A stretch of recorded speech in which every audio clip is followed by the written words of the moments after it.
अच्छा जी, ਜਿਹੜੀ ਅੱਜ ਦੀ ਪ੍ਰੈਸ ਕਾਨਫਰੰਸ ਹੈ ਉਹ ਰਿਗਾਰਡਿੰਗ ਜਿਹੜੀ ਪਿਛਲੇ 1 ਮਹੀਨੇ ਦੇ ਵਿੱਚ 2-3 ਕਾਰ ਸਨੈਚਿੰਗ ਦੀਆਂ ਵਾਰਦਾਤਾਂ ਹੋਈਆਂ ਸੀਗੀਆਂ ਉਹਦੇ ਰਿਗਾਰਡਿੰਗ ਹੈ। ਇਹ ਇੱਕ ਗੈਂਗ ਆਪਰੇਟ ਕਰ ਰਿਹਾ ਸੀਗਾ। ਜਿਹੜਾ ਇਹ ਗੈਂਗ ਹੈਗਾ ਇਹ ਫਜ਼ਿਲਕਾ ਬੇਸਡ ਗੈਂਗ ਹੈ ਅਤੇ ਇਹ ਮੋਹਾਲੀ ਆ ਕੇ ਇੱਥੇ ਕਾਰ ਸਨੈਚ ਕਰਦਾ ਸੀਗਾ ਅਤੇ ਉੱਥੇ ਫਜ਼ਿਲਕਾ ਵਾਪਸ ਲੈ ਜਾਂਦਾ ਸੀਗਾ। ਇਹਨੇ ਪਿਛਲੇ ਕਰੀਬ 1-1.5 ਮਹੀਨੇ ਦੇ ਵਿੱਚ 3 ਵਾਰਦਾਤਾਂ ਕੀਤੀਆਂ। ਪਹਿਲਾਂ 24 ਨਵੰਬਰ ਨੂੰ ਇਹਨਾਂ ਨੇ ਗਲੈਂਜ਼ਾ ਗੱਡੀ ਜਿਹੜੀ ਸੀਗੀ ਉਹ ਸਨੈਚ ਕੀਤੀ ਸੀਗੀ, ਜਿਹੜੀ ਕਿ ਰਸਤੇ 'ਚੋਂ GPS ਲੱਗਿਆ ਹੋਣ ਕਰਕੇ ਪਲੱਸ ਚਾਬੀ ਦੇ ਕਰਕੇ ਉਹ ਰਸਤੇ 'ਚ ਰੁਕ ਗਈ ਸੀਗੀ। ਸੈਕਿੰਡ ਇਹਨਾਂ ਨੇ ਇੱਕ ਵਰਨਾ ਗੱਡੀ ਅਗਲੇ ਹੀ ਰਾਤ ਨੂੰ ਇੱਕ ਵਰਨਾ ਗੱਡੀ ਜਿਹੜੀ ਸਨੈਚ ਕੀਤੀ ਸੀਗੀ ਅਤੇ ਉਸ ਤੋਂ ਬਾਅਦ 18 ਤਰੀਕ ਨੂੰ ਇਹਨਾਂ ਨੇ ਇੱਕ ਸਿਆਜ਼ ਗੱਡੀ ਜਿਹੜੀ ਹੈ ਉਹ ਸਨੈਚ ਕੀਤੀ ਸੀਗੀ। ਤਾਂ ਇਹ ਤਿੰਨੇ ਵਾਰਦਾਤਾਂ ਜਿਹੜੀਆਂ ਸੇਮ ਇੱਕੋ ਹੀ ਗੈਂਗ ਦਾ ਕੰਮ ਸੀਗਾ। ਇਹਨਾਂ ਨੇ ਸਿਵਿਕ ਹੋਂਡਾ ਸਿਵਿਕ ਜਿਹੜੀ ਗੱਡੀ ਹੈ ਉਹਦਾ ਇਸਤੇਮਾਲ ਕਰਦੇ ਹੋਏ ਇਹ ਵਾਰਦਾਤਾਂ ਨੂੰ ਅੰਜਾਮ ਦਿੱਤਾ ਸੀਗਾ।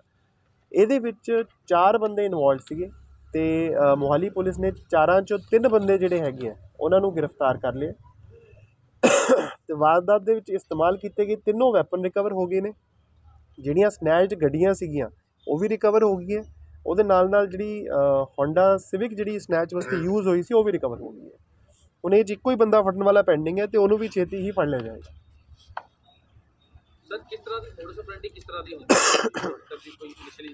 ਇਹ 'ਚ ਕੋਈ ਸਪੈਸੀਫਿਕ ਮੋਡਸ ਆਪਰੈਂਡੀ ਨਹੀਂ ਸੀਗੀ। ਇਹ ਆਇਡੈਂਟੀਫਾਈ ਕਰਦੇ ਸੀਗੇ ਕੋਈ ਸੁਨਸਾਨ ਏਰੀਆ ਅਤੇ ਔਡ ਟਾਈਮ ਅਤੇ ਸੁਨਸਾਨ ਏਰੀਆ, ਅਤੇ ਉਸ ਏਰੀਆ ਦੇ ਵਿੱਚ ਆਪਣੀ ਗੱਡੀ ਅੱਗੇ ਲਿਆ ਕੇ ਰੋਕ ਦਿੰਦੇ ਸੀਗੇ ਅਤੇ ਉਹ ਗੱਡੀ ਦੇ ਵਿੱਚ ਫਿਰ ਪਿਸਟਲ ਦਿਖਾ ਕੇ ਸਨੈਚ ਕਰਦੇ ਸੀ। ਸਰ ਇਹ ਆਪਣਾ ਇਹੀ ਜ਼ਿਲ੍ਹਾ ਕਿਉਂ ਉਹਨਾਂ ਨੇ ਜਿਹੜਾ ਹੈਗਾ ਉਹ ਸਿਲੈਕਟ ਕੀਤਾ ਹੋਇਆ ਸੀਗਾ ਕਿ ਇੱਥੇ ਵਾਰਦਾਤ ਜਿਹੜੀ ਕੀਤੀ? ਇਹ ਤਾਂ ਪੁੱਛਾਂਗੇ ਹੁਣ, ਫਿਰ ਕਲੀਅਰ ਹੋਊਗਾ। ਤੇ ਕੋਈ ਹਜੇ ਤੱਕ ਕੋਈ ਇਨੀਸ਼ੀਅਲੀ ਤੇ इनका कोई पहले का कोई रिकॉर्ड है? ਰਿਹਾਇਸ਼ ਇਹਨਾਂ ਨੇ ਕਿਤੇ ਨਹੀਂ ਰੱਖੀ ਸੀ, ਫਜ਼ਿਲਕਾ ਤੋਂ ਆਉਂਦੇ ਸੀਗੇ ਸਪੈਸ਼ਲ ਅਤੇ ਆ ਕੇ ਫਿਰ ਇੱਥੋਂ ਚੋਰੀ ਕਰਕੇ ਲੈ ਜਾਂਦੇ ਸੀ। इनका पहले भी कोई रिकॉर्ड है? ਇਹ ਜਦੋਂ ਫਜ਼ਿਲਕਾ ਅਸੀਂ ਗਏ ਹਾਂ ਅਤੇ ਰਾਊਂਡ ਅਪ ਕਰਨ ਵਾਸਤੇ ਸਾਡੀ ਟੀਮ ਦੇ ਵਿੱਚ ਤਾਂ ਉਹਨਾਂ ਨੇ ਰਜਿਸਟ ਕੀਤਾ, ਵੈਪਨ ਵੀ ਤਾਣਿਆ, ਤਾਂ ਉਹਦੇ ਰਿਗਾਰਡਿੰਗ ਕੋਈ ਮੁੱਠਭੇੜ ਜ਼ਿਆਦਾ ਤਾਂ ਨਹੀਂ ਹੋਈ, ਹਲਕੀ ਫੁਲਕੀ ਸਕਫਲ ਜ਼ਰੂਰ ਹੋਈ ਹੈ ਅਤੇ ਜਿਹਦੇ ਕਰਕੇ ਅਸੀਂ ਅਰੈਸਟ ਕਰ ਸਰ ਇਹ ਕਰਦੇ ਕੀ ਹੈ ਜਿਹੜੇ ਵੀ ਅਕਿਊਜ਼ ਫੜੇ ਗਏ ਨੇ? ਇਹ ਕਰਦੇ ਕੀ ਇਹਨਾਂ ਦਾ ਪ੍ਰੋਫੈਸ਼ਨ ਕੀ? ਪਾਸਟ ਕ੍ਰਿਮੀਨਲ ਰਿਕਾਰਡ ਕਾਫੀ ਮਾੜਾ ਹੈ। ਇਹ 'ਚ ਤੇ 302 ਦਾ ਪਰਚਾ ਹੈ, ਲੜਾਈ ਝਗੜੇ ਦੇ ਪਰਚੇ ਬੇਸਿਕਲੀ 325, 326 ਆਰਮਜ਼ ਐਕਟ 302 ਇਸ ਟਾਈਪ ਦੇ ਪਰਚੇ। ਸਰ ਇਹਨਾਂ ਦੀ ਉਮਰ ਕਿੰਨੀ? ਇਹ 23-24 ਸਾਲ ਦੇ ਆਸ-ਪਾਸ ਹੈ ਸਾਰੇ। ਸਰ ਇਹ ਕਰਦੇ ਕੀ ਸੀ? ਸਨੈਚ ਕਰਕੇ ਗੱਡੀਆਂ ਵੇਚਦੇ ਸੀ ਜਾਂ ਇਹ ਵੇਚਦੇ ਗੱਡੀਆਂ 'ਚ ਸੀ। ਵਾਰਦਾਤ ਨੂੰ ਅੰਜਾਮ ਦਿੰਦੇ ਸੀ? ਵੇਚਦੇ ਸੀ। ਵੇਚਦੇ ਸੀ। ਸਰ ਇਨमें से कोई गाड़ी उन्होंने बेची भी थी? ਹਾਂ, ਵਰਨਾ ਕਾਰ ਇਹਨਾਂ ਨੇ ਵੇਚਤੀ ਸੀਗੀ। ਇਨਫੈਕਟ ਜਿਹੜੇ ਖਰੀਦਣ ਵਾਲਾ ਹੈਗਾ ਉਹਦਾ ਵੀ ਅਸੀਂ ਆਇਡੈਂਟੀਫਾਈ ਕਰਕੇ ਉਹ 'ਤੇ ਵੀ ਕਾਰਵਾਈ ਅਮਲ ਦੇ ਵਿੱਚ ਲਿਆ ਰਹੇ ਹਾਂ। कुछ पता लगा जी कदों तो आ रहे थे मोहाली ਦੇ ਵਿੱਚ? ਇਹ ਹੁਣੇ ਰੀਸੈਂਟ ਹੀ ਸਟਾਰਟ ਹੋਏ ਸੀਗੇ।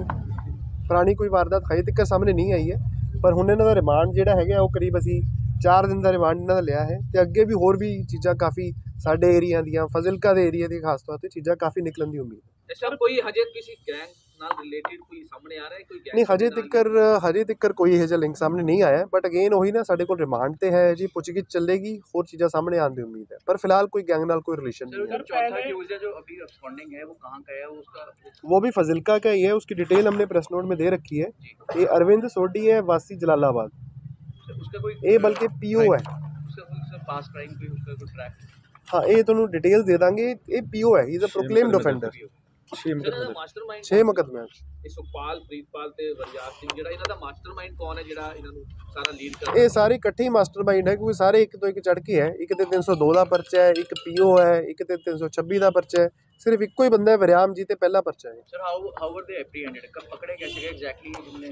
ये आपको देखिए वो ना ट्रिक्स ऑफ ट्रेड बहुत ज़्यादा तो नहीं बताऊंगा, लेकिन मोटा मोटा से ये है कि टेक्निकल इनपुट भी था, ह्यूमन इनपुट भी था, और हमारी टीम ने बहुत ज़्यादा इसमें एफर्ट किया है, बहुत ज़्यादा मेहनत की है।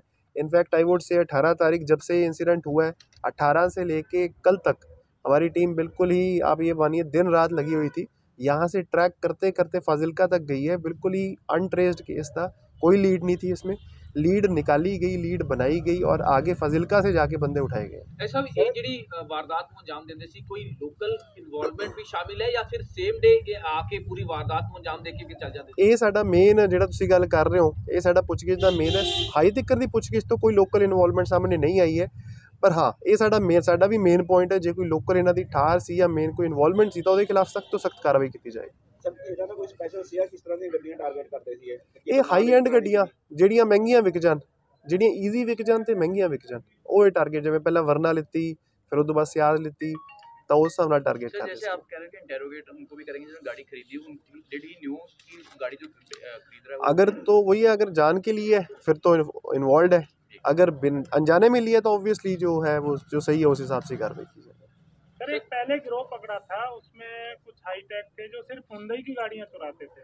इसमें कुछ इस तरह का है कि क्या कोई ये पढ़े लिखे थे या कुछ क्या है इनका? नहीं, इसमें वो पढ़े लिखे तो इनका +2 पास है तीनों जो पकड़े गए हैं, तो हाईटेक गाड़ियों वाला तो नहीं है। आप देख सकते हैं अलग अलग टाइप की गाड़ियाँ सारी, तो उस टाइप का जो जैसा आप कह रहे हैं उस टाइप का तो कोई चीज़ सामने नहीं है। किन तरह की फैमिली से हैं ये लोग, मतलब बेसिकली कौन द बैकग्राउंड की फैमिली किस तरह की है, बैकग्राउंड की फैमिली किस तरह की है, कहाँ से हैं ये लोग, फाजिलका से तो हैं, क्या करते क्या थे बेसिकली? नहीं, इनका बेसिकली +2 के बाद ये कुछ नहीं ही कर रहे थे और क्राइम में पड़े हुए थे। जैसे कि मैंने आपको कहा कि एक पे 3 मुकदमे हैं, एक पे 2 मुकदमे हैं, और जो बंदा भागा हुआ उस पे 6 मुकदमे हैं। सर ये ਜਿਹੜੀ ਇਲੀਗਲ ਜਿਹੜੀ ਹੈਗੀ ਵਗੈਰਾ ਇਹ ਕਿੱਥੋਂ ਲੈ ਕੇ ਆਏ ਸੀ ਕੁਝ ਇਨੀਸ਼ੀਅਲੀ? ये सारी चीज़ें अभी रिमांड में सामने आएंगी, सारी चीज़ें जो है।